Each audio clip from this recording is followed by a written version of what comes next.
What's up guys, Arisu here. Today I bring you the Make It Click for Dancing Mad Ultimate Phase 5, Ultima Kefka. And this is a pretty much straightforward phase. There's minimal RNG in this phase, but there's still some design of RNG, but it's not as bad as it is in other phases.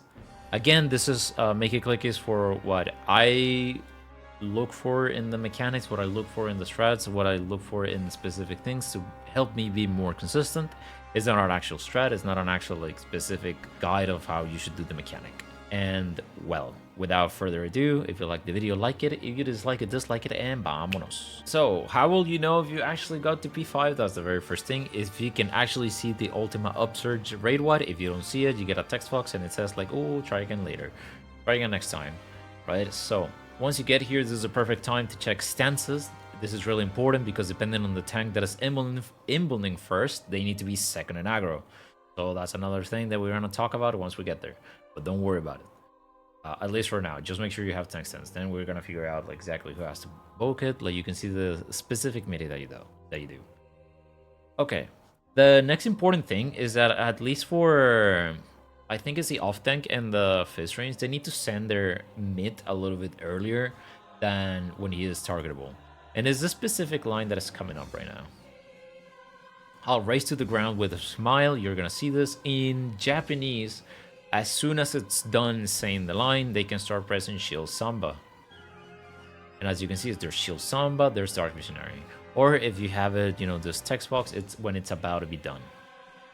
They send their 90 seconds, so they pretty much like have it again when they actually need to press it. If you don't send it a little bit earlier, you're gonna be delayed, and you don't want to be delayed in the terms of mids in this fight because everything hits so strong in this fight. We're already like as you can see, we're already pre-positioned in our spots. We're gonna have, you know, the tanks in the front. We're gonna have the DPS on one side and the healers on the other side. This is to pre-position because after the Raidwide, because it starts with a hard-hitting Raidwide called Ultima Repeater. And you're gonna see Ultima Repeater multiple times, and it hits like a truck. We're already pre-positioned here as a rolls because after the Ultima Repeater it's done, it's gonna do 3 roll autos. It's gonna be always 3 roll autos, then 2 roll autos, 2 roll autos, 3 roll autos. Always, and we're gonna show you exactly when. So for now, it's gonna do like pretty much just usually like either a small and a medium league mechanic and a longer mechanic with autos, and you're gonna see the pace about it. It never changes. The timeline is always a change. It's always the same thing. The only thing that changes is like where exactly do you start and where do you end, or what do you do. For now, we just do the 3 roll autos. Depending of what you're doing with your rotation too, like it's either a 1 minute here or a 2 minute, depending on what your group is doing. Doesn't matter. It's still like a burst window. This is one of the burst windows. So once the 3 roll autos are done, it's gonna be beginning casting flood. Now this one, you can view it as many ways. The way that I see it is that I'm gonna look at the big red line right here, and the best thing that I can do is that I'm gonna go opposite. I'm gonna stand right here, and then the next line, it's either gonna cleave this side or it's gonna cleave the other side. Sorry, this side, right? So depending on where it's coming is a side that is the opposite. The opposite of where it's coming is where I'm going. So for now, let's say like it can spawn over here, you can spawn over here, you can spawn anywhere. You can spawn on like this forest places, but I don't really care. I just care about the very first one. Because I'm gonna look for this, I'm gonna cross and go right here, and you're gonna see exactly what I do. I rotate my camera and I see that the one that it's coming to me is, you know, counterclockwise or looking in is coming from the left to the right. So what we're gonna do is go to the right. So that's the only thing. You don't have to think too much about this mechanic. It's like, oh, it's coming counterclockwise, or oh, it's coming from the left. Let me go to the right. Like, let me follow it. You know, you're gonna follow the water, literally. Everyone's gonna be stacked up here because there's a party stack right here. So you're gonna be like getting healed and everything. It's a 3-to-1 dodge, pretty much. You're gonna move like pretty much 2 inner cardinals. You saw that we started on like D side, and then we went to C, and then we ended up on beta. You can call it, like, someone tried to call it like Delta Charlie Bravo, and it was like, huh, what are you saying? Because they said it so fast. So it's better to just like, everyone knows that they have to go to the opposite one, and they just go left and right. Left or right. And then just go where it actually started, and that's about it. After here, this Maddening Orchestra. You're going to see this twice in this phase, and it's the same always. So what's going to happen here is that the first tank that is imbulning needs to be second in aggro. If they are second in aggro, they can get the holy that they need to bait. The one that has main aggro is gonna get the flare that is gonna get placed. Well, actually, yeah, it is a flare that they need to go out for. So, Maddening Orchestra is what's gonna happen. Everyone's spread around. The tanks we have them, up here up north. Everyone else could just be like, chilling right here. As we're chilling right here. So, the first step is getting hit. As a DPS or healer, if you did not get hit, the only thing they have to do is step in. Step in. If you're a tank, the tanks get hit right there. It's spread. They're spread. They stack up together. Boom. Now, right here, this is the two ones. Holy is the one that they have to be standing still and imbulning, and whoever has the other, right here's where they also poked right now. After getting the holy, like they have to get out, they have to imbuln, they have the holy, it's about to expire, and then you press it. So they tank the damage of the flare. That is the size of the flare. So if you're not you better disengage because the flare is really, really big. So you just go in, you bait, and that's it. If you got hit first by holy, make sure you disengage completely, respect the mechanic. The DPS check is really lenient if you actually are just alive and you don't get a damage down. So that happens, and there's gonna be 2 roll autos right now. So we had a small mech, which is Flood, a medium-sized mech, which is Orchestra, and now we have this. 2 roll autos, and then right here. They're taking it alone, by the way. They have the aggro and it's going to them, but because they still have Living Dead, they're taking 2 roll autos, well, 2 tank autos alone. For the next set of the Imbone, which I'm gonna show later, they cannot take the 3 roll autos that is happening with. So they can take 2 alone. You could also play it safe, but you have to tell your co-tank that is you're gonna press your imbone a little bit earlier so you can guarantee the holy and at least 1 tank auto, and then you just stack up for the last 2. We're gonna talk about it once we get there, but it's pretty much if you actually time it correctly, you can take 2 tank autos by yourself. So right here they took 2 already. Celestriad. This mechanic, it's pretty much just let's show it right here. So it's gonna cast it, and then you're either gonna get a debuff or no debuff. So 2 people are gonna get fires, 2 people are gonna get ice, 2 people are gonna get thunder, and 2 people are gonna get nothing. We pretty much covered it, and that's about it. I'm not kidding. Celestial is really quick. It's really simple. I'm gonna show you exactly why. This debuff is exactly telling me which tower I'm gonna get at the end. In the end, fire is the last one I must take. So my very first thing is find the fire. How do I find it? Either by color, this one, which are red, or you can look at the symbol right here.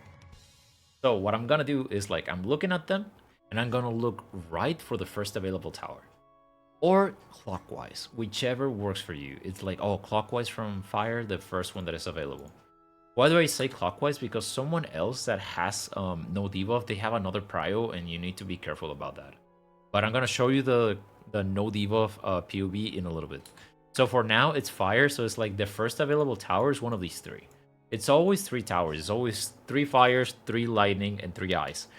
But not all of them are active. You'll see in this second that they become active. So even though there's 2 towers right here, one of them is for no debuffs. We're gonna show you in a little bit, but for now, it's I said, the first one that is available away from fire, right? So it's this one. I'm going for this one. So it's glowing. Okay, I'm going for that. And the very first step is going to that tower and looking at the boss. So Kefka is gonna cast either Catastrophic Choice, and you have to look at the wand. If it's a green one, or you hear wind, you have to stay in. Wind in. It's almost as if they rhyme. Or it could cast stone, and if it's stone, you have to respect the mechanic and go on the back half of your tower. If you're more to the edge, the better. But respect this mechanic. So this is gonna happen. It's wind. It's in. And pretty much we're just gonna rotate clockwise. You're always moving clockwise. If you have a debuff, you're always moving clockwise. When you have no debuff, you can go clockwise or counterclockwise, but we're gonna talk about it more in depth once we get there. For now, if you have a debuff, you just take the first clockwise, and then again, you're gonna go clockwise. So I'm gonna find the first clockwise of the eyes. Oh, this one's not active. This one is the first one active, you know, going clockwise. I'm going for that one. Let's go. So, boom. I'm gonna take this normally. There's no wind and stone on the second one. This is a free one. So we just go and take it. And now on this last one, it's gonna start casting it again. In our case, it's green. It's wind, BN. It could be stone. It's not. This is literally not set in stone, but it could be in or out. So right here, I'm gonna go to the first one available that is already glowing. So it could be one of these three, right? But this is, you know, turned off. I don't even think about it. But this is the first one that is turned on clockwise, you know, speaking. So I'm taking this one. I just go take it. I see that it's wind. I'm in. And that's about it for Celestriad. That's pretty much it. The hardest part about this is, like, you know, disengaging and doing your 2 minutes because, well, at least for us, we were doing 2 minutes in this one. If you're doing the other type of rotation, it would be your 1 minute here. But that's, you know, besides the point. Let me show you real quick the POV of how it looks when it's no debuff and a specific thing. Now, for this specific Celestriad, I had beautiful RNG. So right now, if by the end of the cast bar you don't see a debuff, you're no debuff. So though, like, you have to like react fast because like the cast bar is gonna be done and you're gonna be like, I didn't get anything. Exactly. So the very first thing that you need to do as a no debuff, it's actually a little bit harder, let's say, because everyone else knows that they have to find, like, this person has to find lightning, go clockwise. This one has to find ice and go clockwise. Same for fire. But what about no debuff? The thing about no debuff is that they have to find the 2 towers of the same element, right? So what I do, I just stand here. I have my camera looking at all of them. I literally am looking at all of them. I can see all of them. I can see them.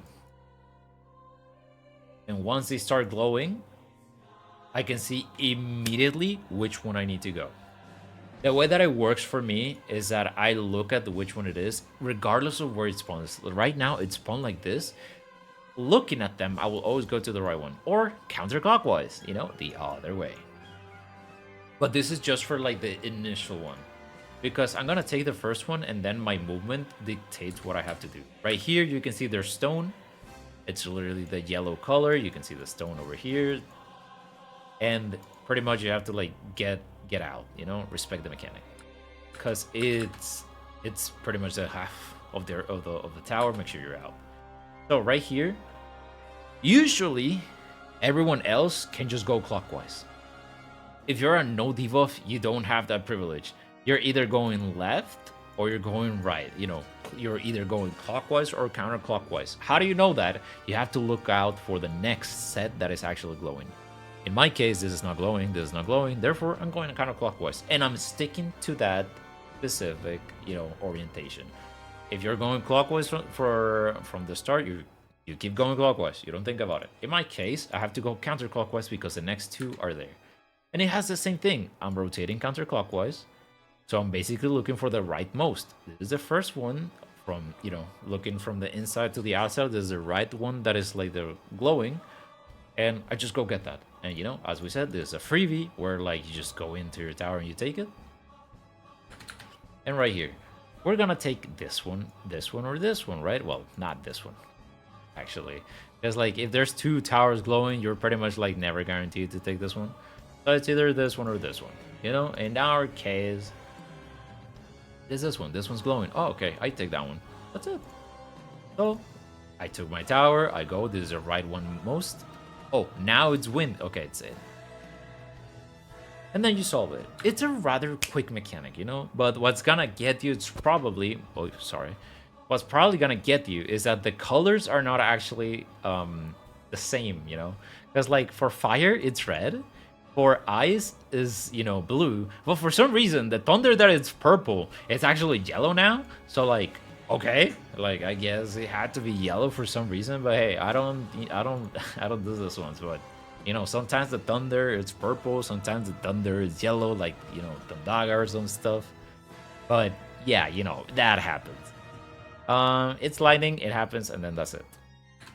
So that's pretty much it from the counterclockwise one. Small parenthesis because I forgot to mention it. So you remember how I mentioned the Shield Samba and the Dark Missionary at the very start of the fight?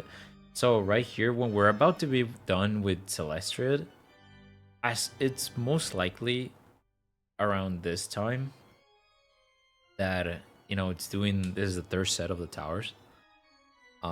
It's about to be done, and Ultima Repeater is gonna happen. And right here, when the caster is starting, you should be sending it on cooldown. So right here we have Shield Samba and Dark Missionary is right there. So even though Dark Missionary is like a few seconds off of Shield Samba, like it has to be sent right here, right now. Because you want it for later. And that later becomes, in 90 seconds. As you can see, like my 2 minutes is almost like 90 seconds-ish.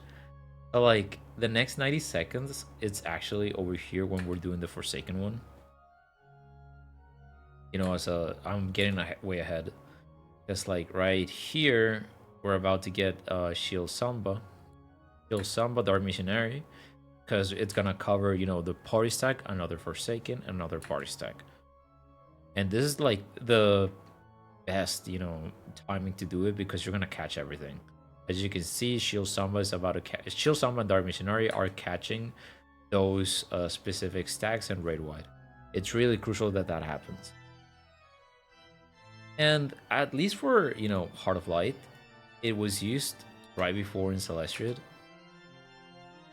Right around... I'm tripping. At least for Heart of Light, it was used right as the tower spawn, right here. Right as the tower spawns, Heart of Light is getting used here. This is one of the tank myths that get used to. So it gets used right at the start of Celestriad, so it actually comes back up when you need it, when it's right here at Forsaken, this Forsaken cast. It comes back up at this time. It's so tight, but it is that timely plays that you could actually do it a little bit before they spawn, but just to be sure, or just to be safe, like that's around the time that you have to do it. Once you see it, it's gonna you'll get used to it. And that's pretty much how it is for at least 90 seconds. When it's 1 minute, it's a little bit more lenient with it because it's on a 1 minute cooldown and you have 15 seconds to send it. But in this one, you actually want to use your 15 seconds to cover most of the damage. And that's pretty much just for this parenthesis. So let's continue. And well, pretty much once you're done with Celestriad, it's just gonna be a Ultima Repeater. Right here, you can already go in pre-position for your roll autos. It's 2 roll autos. So bam, bam, bam, Ultima Repeater. It's gonna be 2 roll autos. And now you're gonna do probably the hardest part for some people in this game. So Stray Apocalypse or Exas. These Exas are so quick that if you got a damage zone, it's because you were there too early. You can actually, you can probably cheat a little bit, like going into where it's glowing because it already snapshotted because it's really that quick. But at least to me, how it works is that I work in hallways and I try to go to the intersections. It's like lanes, It's like, oh, I go over here. Oh, this one I meet here, and then I have my other lane. So it's like I'm moving. I'm kind of like moving in a square, if that makes sense. I don't really know where I'm going most of the time. Like I just go for the empty spot, and I only turn my camera from left to right to left to right. Like I don't have to move it too much because I want to keep my bearings with me. So like right now, let me show you exactly what I do. It's like I go in between them. And my next step is like, oh, let me find the open spot. I go here. So now I know that I can move forward. Okay, I move over here. It's like, oh, I can move forward and I go for the open spot. Okay, so now this is my second lane that is open. So I go through here and I find the open safe spot. It's like, okay, I find my crossing right here. Boom, I'm in my crossing. I move to the other side. And it's like, okay, I have 2 options. I could go either on this hallway right here, or I can go a little bit farther. I don't really care. I just want to like not get hit, right? So like I make the decision to go all the way to the left. Make sure, like I'm strafing too. So like this is not the legacy movement, this is standard movement. So I'm already used to strafing. Some people would really like an easy way for this Exas, but I'm gonna be honest, I don't think they're like, you just come between them. But this is a theory, actually. A small theory of mine is that I feel like this one, last one, is always the same. But I don't know about that. But anyway, still, regardless if it's the same or it's not the same, I find the open spot and I like, you know, I'm already here, right? So I want to stand around here and like not move. So I'm gonna stay here, and right here's where I got scared, but at the same time, it's like I would have already gotten a damage on it if I was close enough, and like it would have already hit me. But like the Exa, even though it's like right here shining, the Exa already snapshotted over there. It's actually snapshotting way ahead. So like you would know, you would actually know way ahead of time if you actually got hit without actually getting hit. Like it's so tricky. But anyway, the hardest part, low key, is this one, Stray Entropy. Because everyone is dodging, that you have to find a specific way to, like, you know, spread, because this is a big spread, like an actual big spread. Right here, what I try to do is go to my Maddening Orchestra position, but like usually you want your range all the way out, just because you can actually see the points right here, where like everyone's just spread out. Like it's literally guys, spread out. Like as long as you do that, like you should be fine. There's not a specific spot, but probably someone down the line will be like, oh yeah, you can have a melee always in the middle, someone over there, like a tank goes here, or they have a positional tank here, the other melee can be here, like something like that, you know? Like they can come up with specific and like creative ways of like making the spread positions be something more fixed. But for us, it just worked that it's like, okay man, like just use your eyes and move, right? But it's like most times that I saw from my group was that they were getting damage downs, but they never died to the spread except one time, because they just didn't saw each other, and I think it was their first time there, and like it was like, oh, I mean, you know, it's not that bad. Because like you're hyper focused and like not clipping someone because of this one. Thankfully, after Exas, there's not an auto attack, but there is a Maddening Orchestra. This is the second Maddening Orchestra that we were talking about. So we're basically going to go to our original spots from the Maddening Orchestra 1, which in our case, you know, we have Healer 1, Healer 2, the Melee 1, yada, yada, yada, you know, how we go. Now, right here, whoever's imbling needs second and aggro. So Shirking and this person, you know, Adequin has to provoke. They had to already have provoked before. So I mean, actually, I'm not sure if it's really good to do it right here, but you know, at the same time, it's like you probably could have done it way earlier, you know? Don't worry about it. So right here, it's gonna happen again. I got hit. I need to get out. You know, if I didn't get hit, of course I go in. I make sure I don't clip my teammates at all. Make sure you don't clip each other, and just do that. They inbound at the last possible second. Make sure the other tank goes all the way to the wall, and make sure they don't stack. Now, this is the 3 roll autos that we were talking about. We already rolled autos, and right here, Yuri's about to take 2 roll autos by himself. 1, 2. Super Bowl Light is about to fall off, and they need to go in and help. Boom, they share the last one. Okay, now comes the soft enrage. So Forsaking, pretty much what we're doing is, I don't know if they call it, you know, meta or not or whatever. Like, there's many ways to, like, you can solve it however you want. At least what we noticed is that we can guarantee specific movements, like this. So what we did, and it worked just because it worked, it was like we start south, so we bait the first puddle right here, and then we're gonna like move around clockwise. You're gonna see that it's literally just that. The mids for this one specifically, it's you delay it as best as you can. I'm delaying it right here on the K of Forsaken, so it reaches for longer than it needs to be, you know? So like we're gonna get Addo, we're gonna get Reprisal, we're gonna get like Heart of Life, we're gonna get everything. So that's the first hit. We go to 4. We go to the 4 marker, we stand here. Someone's gonna move a little bit early. You need to not move, you know? Someone did not move early, so do not move early. Just stand still. Stand still until you actually see the puddle. You stand still. You don't care. Even if there's a puddle in front of you, you don't care. Just go in between, you know, right here. These two specific circles, just go in between them. There's a hallway. There's a hallway for you to go through. There's a hallway. Make sure you go there. We went from south to 4 to 1 to 2. And we're gonna stand here on 2. We're gonna bait another puddle. I don't care if there's a puddle right here. I don't care. I don't care. Just don't touch the boss. Just keep running. Boom. And then right here, there's the last one. Like, no matter where the puddles spawn, you can see right here that we have an open spot here. There's an even if we ended on the marker, there's still an open spot right here. There's literally an open spot. And the open spot is also here. Like, there's always open spots on the inner cardinals.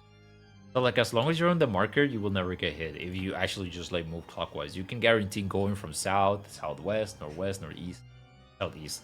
Someone in the future might find something better, but, like, hey, that's about it. Another thing is that it really depends on how you have the LVs in your LV generation. Usually by now, if you actually had a good LV gen, you can send LV3 by this at the beginning of this Forsaken cast. And because there's a lot of damage coming from Forsaken and Forsaken Bonds is this specific stack. Because there's a lot of damage, you get a free LV1 just from taking this damage. It's so brutal. Like, it's so brutal that, like, it's impossible to recover. So, like, right here, this is another, like, crucial spot. Because you need to start sending your second set of mids when you get to 1. If you're doing this specific movement, of course. Which is like, you know, start 1, you get a 2 on the second movement. On this specific second movement, you need to start sending all your mid that is left. So it actually lasts for the last, you know, the last Raidwides and the last party stacks. And that's pretty much it. That's pretty much phase 5. It's really that simple. Like, I'm not kidding when I say that. At least to me, it's pretty much straightforward. The RNG is in Celestriad a little bit. Exas can be a little bit of an issue, but if you drop like a single few GCDs, it's really not worth it. Like, it's not worth to like just give your uptime just for the sake of keeping uptime. Like, in our case, we killed it, and the boss still had like a few seconds left. Like, it still had this part of the Raidwide, of the Enrage, and it still needs to do its whole animation, which is another like 2 more GCDs, and then it's dead. So you have plenty of time to actually kill it. And yeah, pretty much it's just like, make sure you're getting used to your 1 minute, make sure you're sending your 2 minutes at the same time, make sure you're LV3ing with time, and that's pretty much it. I hope it was useful, and I'll catch you guys on the next one.